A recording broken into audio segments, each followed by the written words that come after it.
Hey everyone, welcome back to my channel. Today we're going to show you how to use Wood PLA filament in a 3D printer and then stain it to look like real wood. This is the perfect for anyone looking to add a natural, rustic touch to their 3D prints. Let's dive right into it. In the 3D slicing program, these are the settings I use.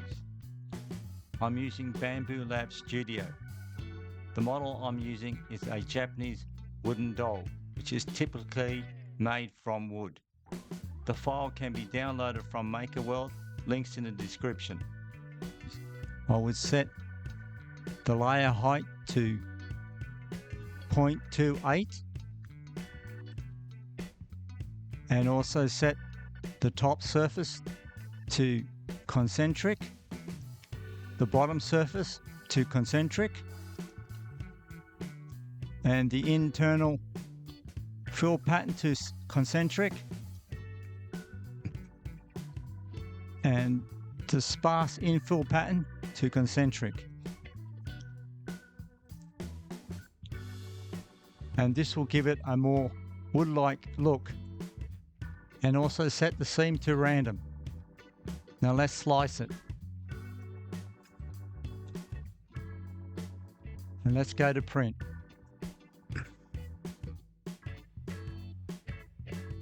This is the stain I use, links in the description. All we do is just paint it on.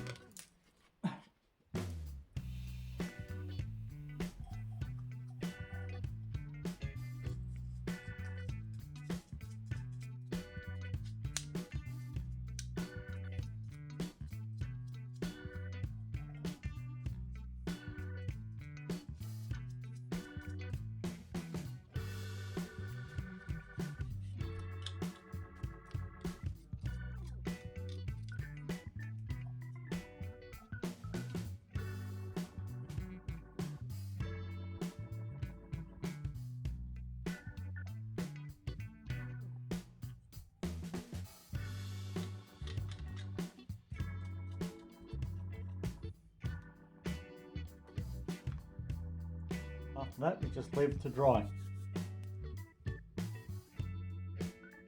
Be sure to like, subscribe and hit the notification bell to stay up to date with our latest 3D printing tips and projects.